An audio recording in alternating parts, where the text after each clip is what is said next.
Subscribe करिए हमारे channel target UP TET CTET को और बेल आइकन को दबाइए। हेलो फ्रेंड्स, मैं रेनू स्वागत करती हूँ आप सभी भावी अध्यापक एवं अध्यापिकाओं का आपके अपने channel target UP TET CTET में। दोस्तों, आज की इस वीडियो में हम हृदय रोगों के विषय में पढ़ेंगे। इसके अलावा और भी कुछ अतिलक उत्तरीय क्वेश्चन है जो एग्जाम में पूछे गए हैं और कुछ बहुविकल्पीय क्वेश्चन है जो एग्जाम में पूछे गए हैं, उन सभी को सॉल्व करेंगे और आपका ये जो चैप्टर था असंक्रामक रोगों का, ये कंप्लीट हो जाएगा। इसके अंतर्गत आप लोगों ने डायबिटीज रोग के विषय में पढ़ा था और उच्च रक्तचाप यानी कि हाई ब्लड प्रेशर के विषय में पूरा पढ़ लिया है। आज यहाँ हम हृदय रोगों के विषय में पढ़ेंगे, यानी कि हार्ट डिजीज कौन कौन सी होती हैं। तो देखिए, इसमें एंजाइमा सबसे पहले नंबर पर एंजाइमा है। यह रोग हृदय के कोरोनरी धमनी के सिकुड़ने से होता है, जिस कारण हृदय की भित्ति को भली प्रकार से रुधिर प्राप्त नहीं हो सकता है। इस रोग में सीने और कंधे में तेज दर्द होता है। दोस्तों, जो एंजाइमा होता है, इसमें क्या होता है कि जो हृदय की कोरोनरी धमनी होती है, इसके सिकुड़ने से ही यह रोग होता है, यानी कि जिस कारण जो हृदय की भित्ति है उसको भली प्रकार से रुधिर नहीं प्राप्त होता, यानी कि जो हार्ट है, हृदय है, वहां तक सही से खून नहीं पहुंच पाता है। इस धमनी के सिकुड़ने के कारण, कोरोनरी धमनी के सिकुड़ने के कारण से हृदय को सही से रक्त नहीं प्राप्त होता, यानी कि खून नहीं प्राप्त हो पाता है। इस वजह से देखिए, इस रोग में सीने और कंधे में तेज दर्द होता है। तो एंजाइमा रोग किस प्रकार का रोग है? हृदय रोग है, याद रखिएगा, एग्जाम में इसी प्रकार से पूछेगा। इसके बाद हृदय अवरोध यानी कि हार्ट ब्लॉक, ये दूसरे नंबर पर है। हार्ट ब्लॉक, इसमें क्या होता है? देखिए, इसमें हिज बंडल ठीक से कार्य नहीं करते हैं, क्योंकि ऐसे नोड से उत्पन्न आवेश निलय तक नहीं पहुंच पाता, जिससे इसकी गति धीमी हो जाती है। परिसंचरण रुकने के कारण हृदय अवरोध उत्पन्न हो जाता है। यानी कि जितने भी हृदय रोग होते हैं उसमें सबसे बड़ा कारण यही है कि हृदय तक सही से खून नहीं पहुंच पाता है, या रक्त नहीं पहुंच पाता है, या फिर रक्त की नलिकाओं में, धमनियों में कोई ना कोई दिक्कत आ जाती है। इसी के कारण हृदय रोग होते हैं। अब देखिए, इसके बाद है पेरिकार्डियाटिस। इसमें क्या होता है? बैक्टीरिया के प्रभाव से हृदय का हृदयावरण प्रभावित होता है। बैक्टीरिया के प्रभाव से हृदय का हृदयावरण प्रभावित होता है। इसके फलस्वरूप इसमें सूजन आ जाती है। इससे हृदय पर अधिक दबाव होता है, जिस कारण यह रोगी के लिए घातक हो सकता है। यानी कि इसमें क्या होता है, जो हृदय होता है उसमें सूजन आ जाती है बैक्टीरिया के प्रभाव से। ठीक है, यानी कि इसमें क्या होता है, जीवाणुओं के प्रभाव से जो हृदय होता है वह फूल जाता है और इससे हृदय पर बहुत अधिक दबाव पड़ता है, और यह क्या होता है, रोगी के लिए बहुत ही घातक होता है। तो पेरिकार्डियाटिस जो रोग होता है, यह भी क्या है, एक प्रकार का हृदय रोग है, हार्ट डिजीज है। इसके बाद अगला है कोरोनरी थ्रोम्बोसिस।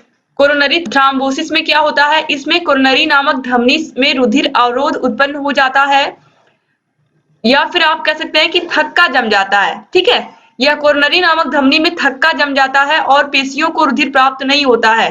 दोस्तों, जब धमनी में रुधिर अवरोध उत्पन्न हो जाता है, यानी कि थक्का जम जाता है, जब कहीं पर भी रक्त का थक्का जम जाता है तो वह रुधिर को, यानी कि रक्त को या खून को आगे नहीं बढ़ने देता है धमनी से।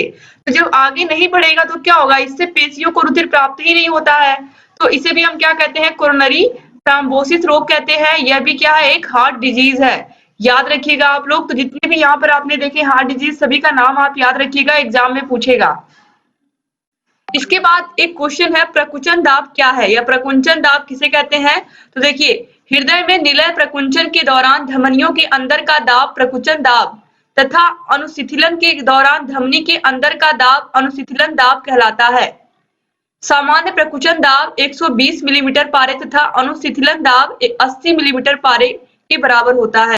दोस्तों, आप लोग याद रखिएगा कि हृदय में निलय प्रकुंचन के दौरान धमनियों के अंदर का जो दाब होता है उसे हम कहते हैं प्रकुंचन दाब, और अनुशिथिलन के दौरान धमनी के अंदर का दाब क्या कहलाता है? अनुशिथिलन दाब कहलाता है।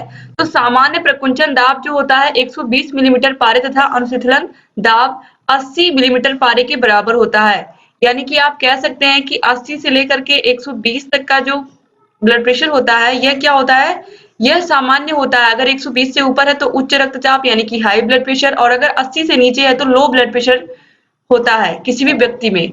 अब देखिए, इसके बाद है आदर्श रक्तदाब कितना होता है, एवं रक्तदाब यंत्र का नाम लिखिए। दोस्तों, आदर्श रक्तदाब की अगर मैं बात करूं तो 115/175, यानी कि अगर 115 से ऊपर है या 75 से नीचे है।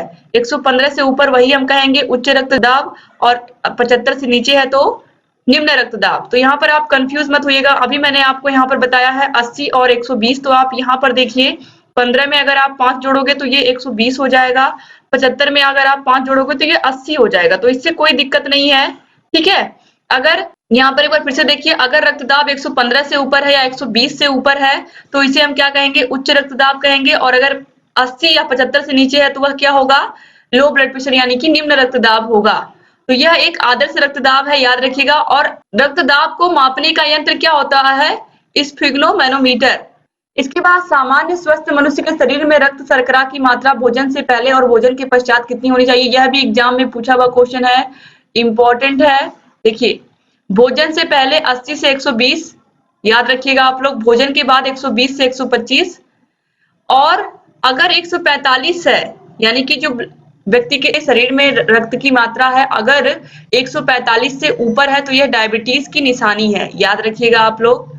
अब इसके बाद कुछ क्वेश्चन है जिसे देखना आप लोगों के लिए बहुत जरूरी है, एग्जाम में पूछे हुए क्वेश्चन है। तो पहला क्वेश्चन है, मधुमेह रोग में निम्नलिखित का स्राव कम होता है, जठर रस, इंसुलिन, थायरॉक्सिन या शर्करा। आपको अच्छे से पता है कि इंसुलिन हार्मोन कम स्रावित होता है, तो ऑप्शन बी जो है ये बिल्कुल सही है। और इंसुलिन हार्मोन कहाँ से स्रावित होता है, अग्नाशय से, याद रखिएगा, ये भी एग्जाम में पूछा गया है।